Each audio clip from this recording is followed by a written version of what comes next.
Salam damai, sahabat Oase Rohani Katolik dimanapun Anda berada. Apa kabar Anda hari ini? Semoga Anda semua dalam keadaan sehat, penuh sukacita, dan selalu bersemangat di dalam Tuhan. Burung tekukur sedang bernyanyi di pohon kelapa indah bersuara. Sungguh bersyukur hari ini saya bisa menyapa sahabat tercinta. Saya Katerina Utami akan bersama Anda dalam Oase Rohani Katolik edisi hari ini, hari biasa pekan biasa ke-23. Bersama saya telah hadir narasumber ORK, Romo Albertus Purnomo OFM. Sekarang, mari kita awali acara hari ini dengan doa pembukaan. Silakan Romo Purnomo. Marilah kita berdoa. Dalam nama Bapa dan Putra dan Roh Kudus. Amin. Amin. Allah Bapa Maha Kudus, Engkau menuntun hidup kami dengan sabdamu. Ajarilah kami mengimani sabdamu, dan perkenankanlah kami mengikuti jejak putramu untuk menjadi berkat bagi dunia. Sebab dialah yang hidup dan berkuasa bersama Dikau dalam persatuan Roh Kudus, Allah, kini dan sepanjang segala masa. Amin. Amin. Dalam nama Bapa dan Putra dan Roh Kudus. Amin. Amin. Sahabat Oase Rohani Katolik yang terkasih, bacaan liturgi hari ini bacaan pertama dari surat pertama Rasul Paulus kepada jemaat di Korintus bab 10 ayat 14 sampai ayat yang ke-22a. Saudara-saudara terkasih, jauhilah penyembahan berhala. Aku berbicara kepada kalian sebagai orang-orang yang bijaksana. Pertimbangkanlah sendiri apa yang kukatakan. Bukankah piala syukur yang kita syukuri merupakan persekutuan dengan darah Kristus? Bukankah roti yang kita bagi-bagi merupakan persekutuan dengan tubuh Kristus? Karena roti itu hanya satu, maka kita ini sekalipun banyak merupakan satu tubuh, karena kita semua mendapat bagian dalam roti yang satu itu. Perhatikanlah bangsa Israel yang alami.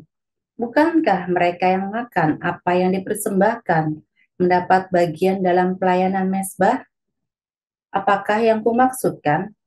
Apakah daging persembahan berhala itu mempunyai arti? Ataukah berhala itu sendiri mempunyai arti?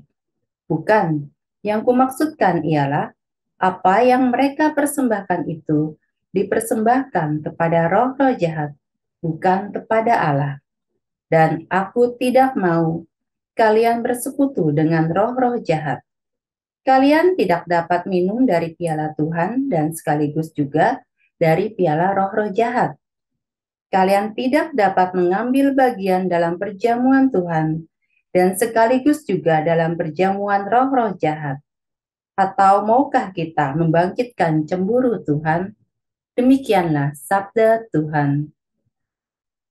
Syukur kepada Allah.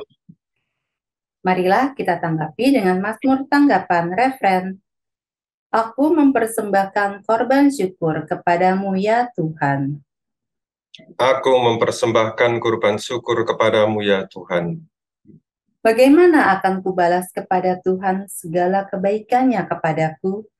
Aku akan mengangkat piala keselamatan dan akan menyerukan nama Tuhan. Aku mempersembahkan kurban syukur kepadamu ya Tuhan. Aku akan mempersembahkan kurban syukur kepadamu dan akan menyerukan nama Tuhan. Aku akan membayar nasarku kepada Tuhan di depan seluruh umat-Nya. Aku mempersembahkan kurban syukur kepadamu ya Tuhan. Sahabat Oase Rohani Katolik yang terkasih, kita akan masuk dalam bacaan Injil. Marilah kita siapkan hati dan pikiran kita. Haleluya. Haleluya. Orang yang mengasihi aku, ia akan menaati sabdaku. Bapakku akan mengasihi dia dan kami datang kepadanya. Haleluya. Haleluya. Tuhan bersamamu. Dan bersama rohmu. Inilah Injil suci menurut Lukas. Dimuliakanlah Tuhan. Yesus menyampaikan wejangan ini kepada murid-muridnya. Tidak ada pohon baik yang menghasilkan buah yang tidak baik, dan tidak ada pula pohon tidak baik yang menghasilkan buah baik. Sebab setiap pohon dikenal dari buahnya, karena dari semak duri orang tidak memetik buah ara, dan dari duri-duri orang tidak memetik buah anggur. Orang yang baik mengeluarkan barang yang baik dari perbendaharaan hatinya yang baik.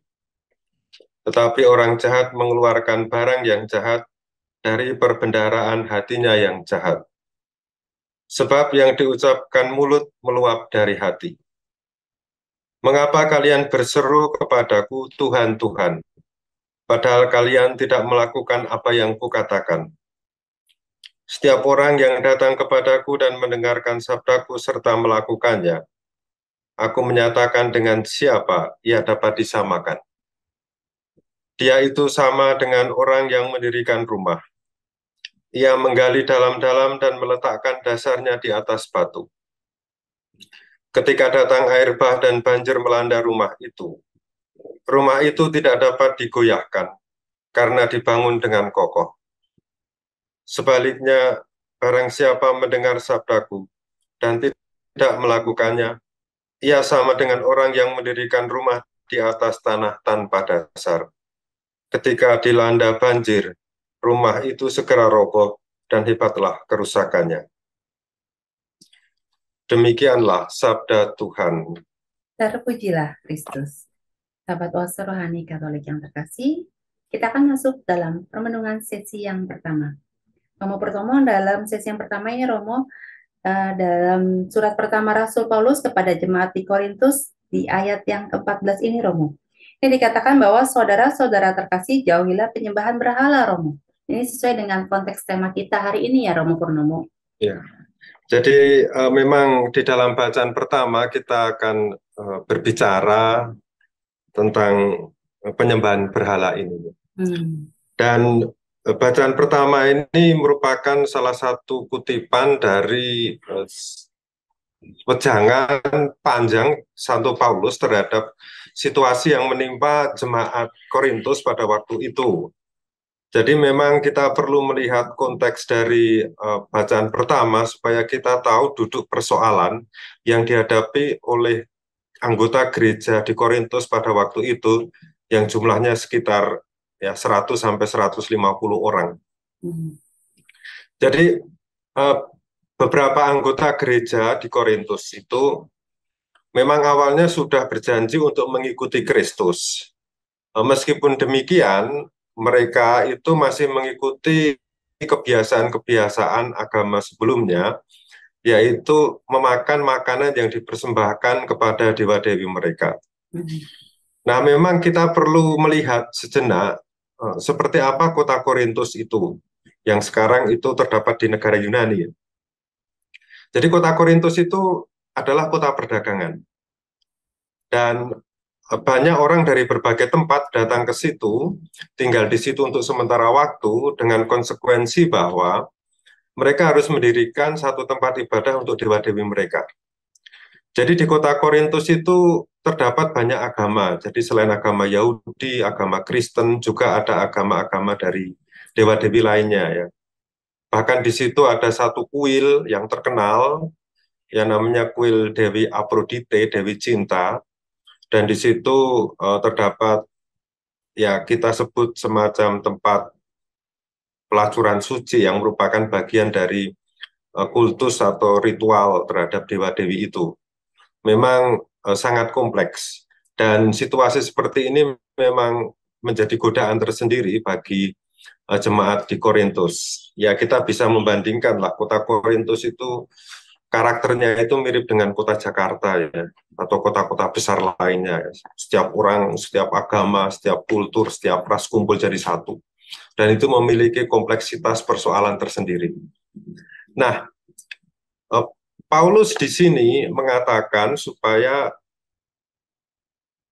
anggota gereja dari Korintus itu menjauhi penyembahan berhala. Maksudnya menjauhi segala macam yang terkait dengan penyembahan terhadap dewa-dewi pada waktu itu. Bahkan dia mengatakan dengan tegas di dalam salah satu ayat di sini, persembahan mereka adalah persembahan kepada roh-roh jahat, bukan kepada Allah. Dan aku tidak mau bahwa kamu bersekutu dengan roh-roh jahat. Nah, dalam hal ini memang perlu diperhatikan juga apa sih yang dimaksud dengan roh-roh jahat di sini. Saya mencoba untuk melihat teks asli dari perikop ini dalam bahasa Yunani, dan apa yang diterjemahkan dengan roh-roh jahat itu adalah kata daimonion.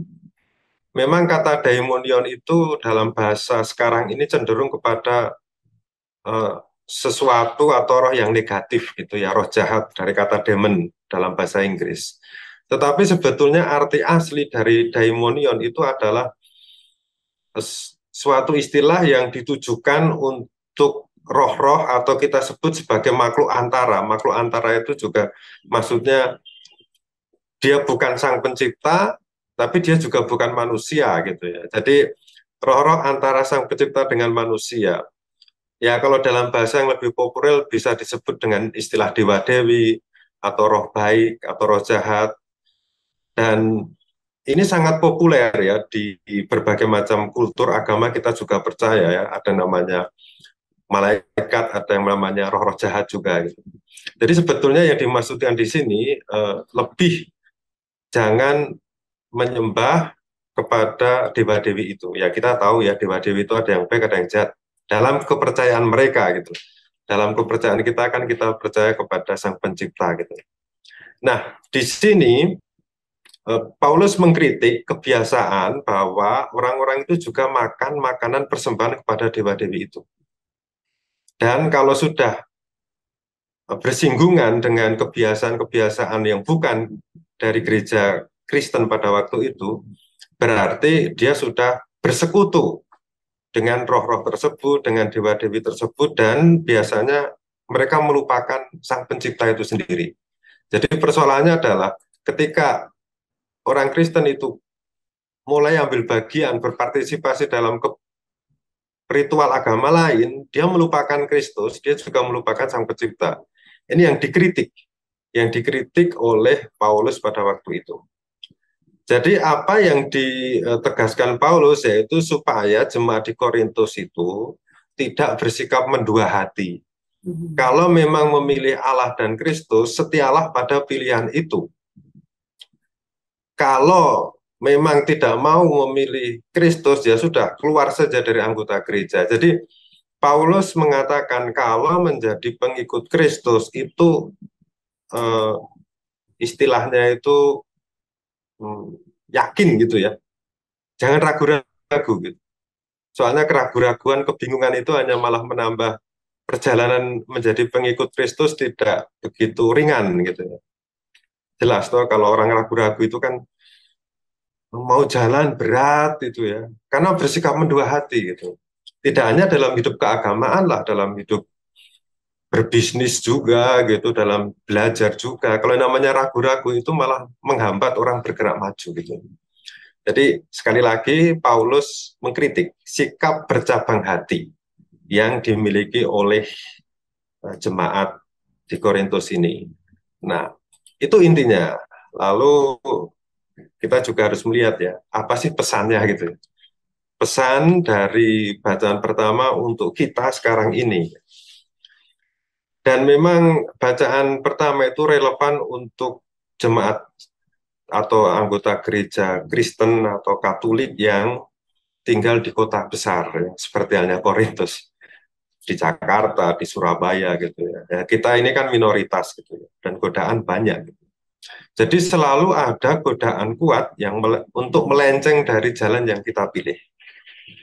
Nah, jika godaan orang Kristiani di Korintus itu adalah mengikuti penyembahan dewa-dewi bangsa lain, godaan orang Kristiani zaman sekarang ini lebih bermacam-macam.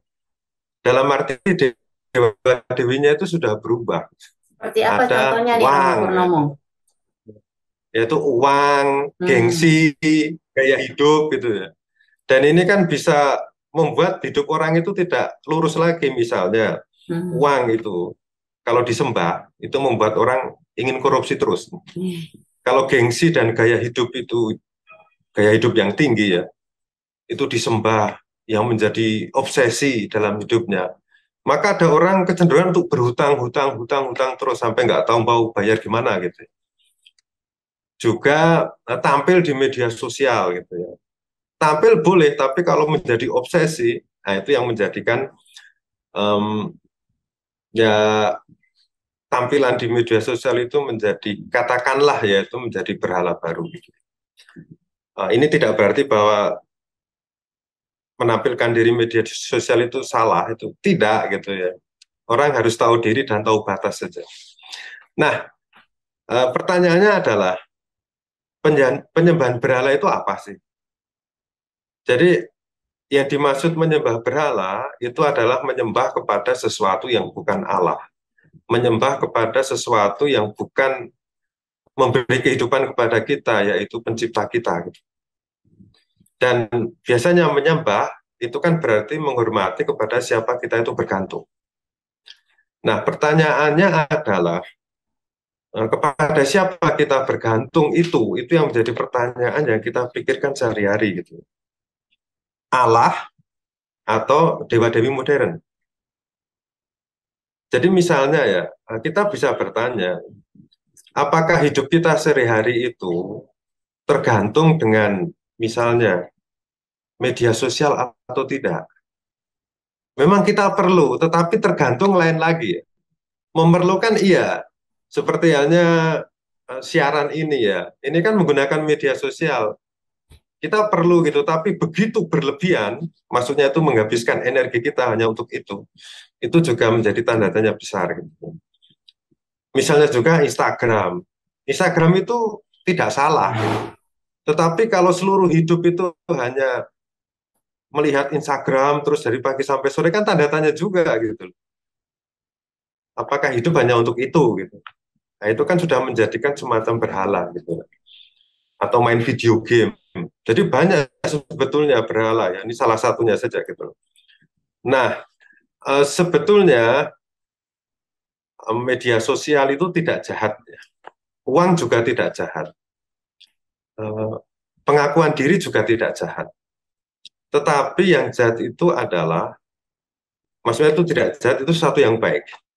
Tetapi menjadi jahat atau baik itu sebetulnya tergantung dari kitanya gitu. Jadi mereka itu menjadi berhala atau tidak tergantung dari kita sendiri. Dan itu terlihat sejauh mana kita lekat kepada sesuatu itu ya, barang-barang itu. Jadi jika kita lekat dengan barang-barang itu dan barang itu mengontrol dan mengendalikan kita, dia akan menjadi berhala bagi kita. Tetapi kalau kita sendiri bisa mengontrol, ya misalnya uang bisa mengontrol gengsi kita, itu mereka bukan menjadi berhala kita, karena kita bisa mengontrol dan kita tetap berpatokan kepada Allah gitu. Jadi sekali lagi apa yang menjadi pusat yang menentukan sesuatu itu berhala kita atau tidak sebetulnya kita sendiri. Jadi sekali lagi saya mau mengatakan bahwa ya apa yang menjadi berhala itu tandanya adalah bahwa kita begitu tergantung dengan barang itu. Dan sebetulnya Yesus kan seringkali mengajarkan ya, mengajarkan supaya apa? Supaya kita itu belajar lepas bebas gitu. Kita mau pakai barang, kita mau pakai uang demi kegiatan kita yang baik, demi tugas karitatif kita, demi mengembangkan orang-orang sekitar kita. Tetapi kalau kita sudah terobsesi terhadap uang misalnya, ini kan bisa berbahaya karena apa? Karena kita bisa korupsi, kita bisa menghancurkan hidup orang juga hanya karena uang. Uang itu netral, tetapi dia bisa menjadi berhala, itu tergantung dari sikap kita. Gitu. Ada satu istilah penting yang ungkapan menarik yang saya temukan gitu ya. Jadi money is a terrible master but an excellent servant. Jadi uang itu tuan yang menakutkan tetapi tetapi hamba yang baik gitu. Dengan kata lain, sikap kita terhadap uang itu menentukan uang itu menjadi Allah kita atau menjadi hamba kita. Jadi sekali lagi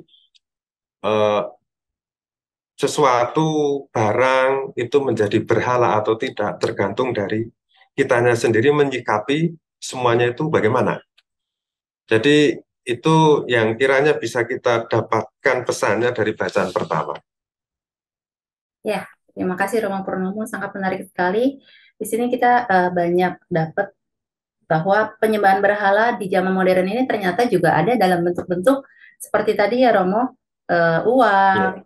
lalu juga dari sosial media. Apabila kita bergantung kepada mereka, kita juga melakukan penyembahan berhala ya, ternyata Ya, Romo. bergantung, ya memang kita bergantung dalam arti tertentu ya. Ya. Tetapi jangan sampai bergantung terlalu berlebihan. Hmm. Jadi sesuatu yang berlebih itu tidak bagus ya. Hmm. Kita terlalu bergantung berlebihan terhadap Instagram.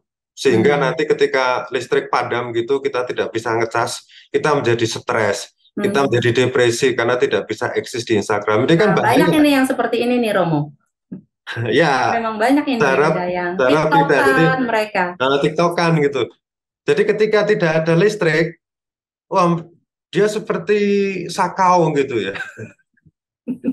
Seperti mau mati saja gitu loh. Padahal kan Oh. kita diciptakan Tuhan bukan hanya untuk apa itu main-main Instagram saja, ada banyak hal kegiatan yang bisa kita lakukan ya demi kemuliaan Tuhan. Jadi hati-hati gitu loh. Bukan berarti bahwa Instagram, Facebook, media sosial, uang, gengsi, pengakuan diri itu jahat. Itu baik. Saya hanya mengatakan itu baik. Tetapi kalau kita berlebihan dan mengagungkan itu semua daripada Sang Pencipta kita, itu yang tanda tanya. Kita harus berefleksi di situ. Hmm. Tuh. Ya. Baiklah, terima kasih Romo Purnomo untuk renungannya di sesi yang pertama ini. Nanti kita akan lanjutkan di sesi yang kedua. Sahabat Oase Rohani Katolik yang terkasih, jangan kemana-mana. Kami akan kembali di Oase Rohani Katolik sesi yang kedua.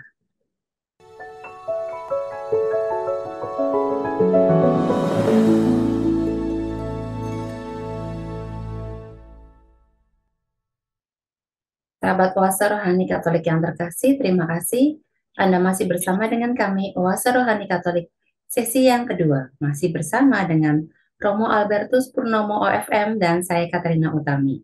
Bagi Anda yang ingin mengirimkan saran atau Anda ingin sharing iman, Anda dapat langsung menghubungi alamat email kami orkaj2021@gmail.com atau ke nomor telepon kami 0881 0251 334 38. Sekarang kita lanjutkan permenungan kita di sesi yang kedua ini. Silakan dilanjut Romo Purnomo. Baik, jadi seksi yang kedua ini kita akan bicara mengenai ajaran Yesus di dalam Injil Lukas. Jadi di dalam Injil Lukas kan Yesus memberikan wejangan terhadap para muridnya, dan wejangan ini berkaitan dengan dua hal. Yang pertama tentang guru yang benar dan guru yang palsu. Dan yang kedua adalah tentang pondasi yang kuat dan tanpa pondasi. Maksudnya seorang murid yang memiliki pondasi yang kuat dan seorang murid yang tidak memiliki pondasi. Baik, kita lihat yang pertama ya. Jadi dalam bacaan Injil Yesus itu kan bicara mengenai buah dan pohon gitu ya. Suatu perumpamaan. Sebetulnya ini adalah perumpamaan untuk memperingatkan seseorang terhadap guru yang benar dan guru yang palsu. Jadi dalam perumpamaannya itu intinya Yesus mengatakan demikian. Jadi pohon yang baik itu biasanya menghasilkan buah yang baik.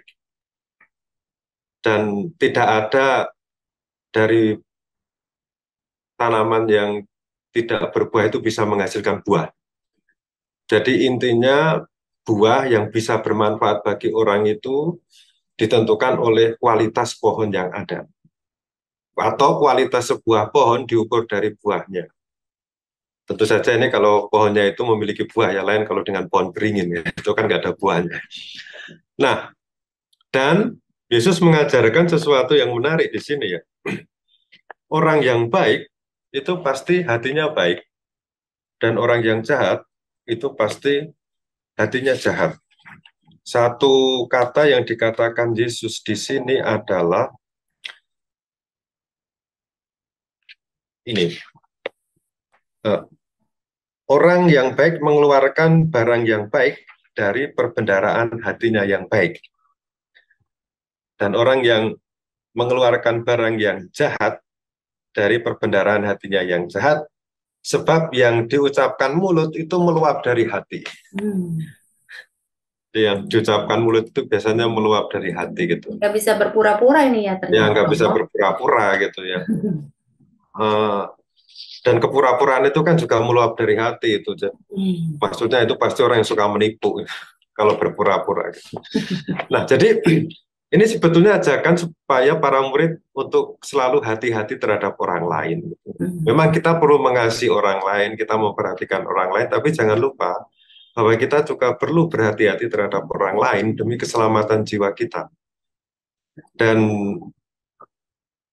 ini juga diingatkan oleh Yesus untuk berhati-hati juga kepada pada waktu itu mungkin para pemuka agama Yahudi pada waktu itu ya, yang biasanya Yesus mengkritik beberapa itu bersikap hipokrit dalam arti munafik gitu. Bicaranya ini tapi tindakannya lain. Bicaranya tentang cinta kasih tetapi prakteknya penindasan terhadap janda-janda misalnya pada waktu itu. Jadi Yesus mengingatkan orang itu supaya kalau memilih seorang panutan, memilih seorang guru spiritual misalnya, itu meskipun kata-katanya baik tapi juga harus hati-hati. Lihat dulu tindakannya seperti apa gitu. Karena secara teoritis orang mampu, tetapi dalam praktek kita lihat dulu gitu. Supaya apa? Supaya jiwa kita selamat mengikuti jalan yang benar, karena guru itu benar. Kalau tidak, kita hanya menghabiskan energi dan waktu untuk sesuatu yang sia-sia. Dan ini kan seringkali ya, fenomena sekarang ini muncul gitu. Tiba-tiba ada banyak pemuka agama gitu, dari berbagai macam agama misalnya. Misalnya ya, tentu saja banyak pemuka agama yang baik itu pasti. Tetapi kita juga harus menyadari ada yang mempunyai maksud terselubung.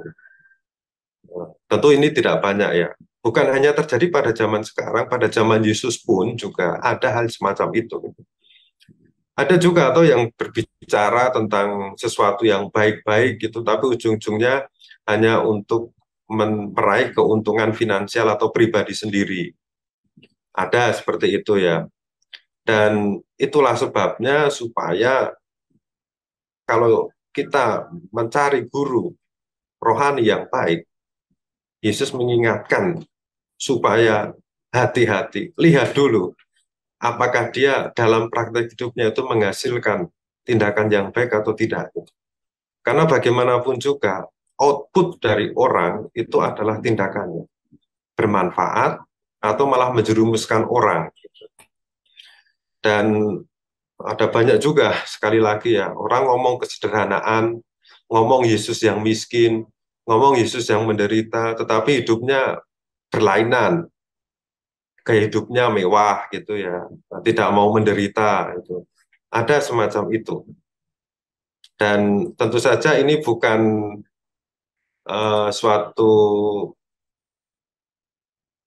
kritik terhadap orang-orang semacam itu, tapi juga kritik terhadap diri kita sendiri juga gitu ya. Apakah selama ini gitu ya, saya itu hanya bisa berteori, hanya bisa menceritakan sesuatu yang indah-indah tentang Yesus dan ajarannya, tapi prakteknya nol. Jadi sekaligus menjadi otokritik bagi kita apa yang diajarkan Yesus itu. Dan ini yang kemudian dalam ajarannya yang kedua, Yesus selalu mengingatkan para murid. Supaya apa? Supaya para murid itu mempunyai fondasi yang kuat dalam hidup. Tentu saja fondasi yang dimaksudkan ini adalah iman. Dan iman ini bisa dikembangkan dengan mengikuti, mendalami, dan juga mengaplikasikan atau menerapkan apa yang diajarkan Yesus. Jadi menjadi murid Yesus itu, kita orang Kristen ya, harus memiliki fondasi yang diletakkan di atas cara hidup dan ajaran-ajaran Yesus. Supaya apa? Supaya kalau terjadi goncangan dalam hidup, kita itu tetap kuat gitu ya. Nah, ini kan seperti yang diajarkan Yesus, kalau orang membangun rumah, itu ya dasarnya itu harus batu gitu. Jadi supaya tidak goyah ketika banjir bandang melanda. Kalau kita menjadi pengikut Kristus tapi tidak memiliki dasar sama sekali, dasar dalam arti tahu ajaran Yesus, tahu siapa Yesus, mempunyai relasi yang dekat dengan Yesus, itu kan fondasi iman kita. Kalau itu tidak kuat, nanti ada godaan sedikit yang digambarkan dengan air bah di sini. Itu akan mudah goyah gitu ya. Dan banyak contoh toh yang seperti ini gitu ya. Em, Banyak orang yang tidak mempunyai pondasi yang kuat dalam hidup, maksudnya pondasi keyakinan gitu ya, itu akan mengalami depresi berkepanjangan, frustasi yang berkepanjangan ketika mereka berhadapan dengan problem kehidupan. Jadi seolah-olah itu tidak ada sumber utama yang bisa mengatasi problem kehidupan mereka. Itu kalau orang tidak mempunyai relasi dekat dengan Allah. Biasanya mereka itu mudah stres, mudah frustasi, mudah galau, dan ujung-ujungnya tahu sendiri ya, ada banyak yang mengambil jalan pintas. Ya, Karena merasa mungkin dia yang paling paling paling menderita, Romo. ya paling menderita, iya karena kan yang pertama merasa paling penderita, Hmm. karena apa? Mungkin mereka juga tidak pernah melihat penderitaan orang lain Mhm. dan merasa hidupnya itu sendiri saja gitu. Padahal kan masih ada sumber utama yaitu pencipta kita gitu ya. Pasti yang Mhm. menciptakan kita ya mempunyai solusi lah bagaimana mengatasi problem itu. Ada yang akhirnya ambil jalan pintas, bunuh Mhm. diri misalnya. Ada semacam itu. Jadi ajaran Yesus di dalam Injil ini penting ya, bahwa kita harus sekali lagi kita mempunyai pondasi kuat, pondasi kuat. Dan hidup kita atau selama kita hidup, kita itu dihadapkan pada apa namanya banjir bandang seperti yang dikatakan oleh Yesus tadi. Oh, ada banyak banjir bandang ini. Persoalan inilah, persoalan itulah, finansial, relasi dan sebagainya. Itu banyak sekali. Dan supaya orang bisa tangguh menghadapi semacam ini, ya kita harus mempunyai fondasi spiritual, fondasi rohani yang kuat, fondasi yang rohani yang kuat gitu ya. Supaya kita tidak terhanyut dan kita tidak mati. Maka dari itu penting untuk kita bagaimana tiap hari itu kita harus memperkuat fondasi itu ya. Contoh saja sederhana ya. Kita harus berani melatih diri untuk bisa dalam tanda kutip kalau orang zaman dulu mengatakan askese, sekarang mati raga. Mhm. Contohnya apa? Contohnya belajar untuk tidak takut. Tidak takut apa? Tidak takut sakit dan tidak takut susah gitu. Soalnya banyak orang sekarang ini takut susah gitu, mungkin karena terlalu nyaman gitu. Sementara kakek nenek kita, leluhur-leluhur kita kan sudah biasa dengan sakit, dengan susah. Jadi menghadapi segala persoalan hidup kan santai saja gitu. Karena tidak. Persoalan sedikit saja seperti persoalan besar sekali gitu ya. Mungkin karena belum belajar atau belum membangun fondasi yang kuat gitu loh. Lalu kita juga perlu belajar atau membangun fondasi yang kuat seperti belajar ikhlas, belajar menerima gitu ya. Tidak mencari jalan pintas. Jadi fondasi memang itu harus dibangun terus-menerus gitu loh, bukan ya saya tahun ini membangun fondasi ini lalu selesai, tidak. Fondasi ini harus dibangun terus-menerus sampai akhirnya kita meninggal supaya lebih kuat fondasi rohani ini. Jadi sekali lagi saya menutup renungan untuk sesi kedua ini dengan kata-kata ini ya. Jadi sebagai orang Kristen kita harus membangun fondasi, dan fondasi itu adalah ajaran dan teladan hidup Kristus. Yang kita tahu bahwa Yesus itu kan orang yang mau menerima, orang yang ikhlas, orang yang berani sakit, orang yang berani menghadapi kesusahan. Itulah contoh fondasi yang harus kita temukan dalam hidup kita sehari-hari supaya apa? Supaya kita menjadi manusia yang Kristen atau Katolik yang sungguh-sungguh menyerupai siapa? Yesus Kristus. Jadi fondasi kita itu adalah Yesus Kristus, ajaran dan teladan dari beliau. Begitu, Utami dan Ya, sahabat terima Pak kasih Surani Romo kami. Purnomo. Ya, terima kasih Romo Purnomo untuk renungannya di sesi kedua ini. Sangat banyak menginspirasi kami untuk membangun fondasi yang kuat itu setiap hari ya Romo. Bukan Setiap hanya hari. sekali lalu ditinggalkan, tapi berkelanjutan setiap hari dan sering untuk membangun fondasi iman yang kuat. Ya, Ya, betul. semoga sahabat Oase Rohani Katolik yang terkasih juga dapat mempraktekannya membangun fondasi yang kuat setiap hari, dan jika banjir bandang persoalan itu datang dapat menghadapinya ya Romo. Ya, Ya, terima kasih. Baiklah, kita sudah ada di penghujung acara. Kita akan tutup acara hari ini dengan doa penutup dan berkat kasih karunia Allah. Silakan Romo Purnomo. Marilah kita berdoa. Allah Bapa Maha Setia, kami bersyukur atas kasih setiamu yang kami terima melalui sabda-sabdamu di dalam kitab suci.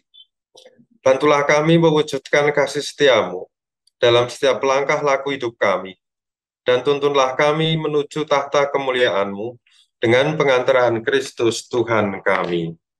Amin. Amin. Tuhan bersamamu Dan bersama rohmu, semoga Allah yang Maha Kuasa memberkati saudara dan saudari sekalian, Bapa dan Putra dan Roh Kudus. Amin. amin. Sahabat Oase Rohani Katolik yang terkasih, demikianlah acara kita pada hari ini. Semoga apa yang telah disampaikan oleh Romo Purnomo dapat menambah semangat bagi kita untuk hati-hati terhadap berhala. Akhir kata, kami berdua, Romo Albertus Purnomo OFM, dan saya Katerina Utami, pamit undur diri. Sampai jumpa pada edisi Oase Rohani Katolik berikutnya. Selamat.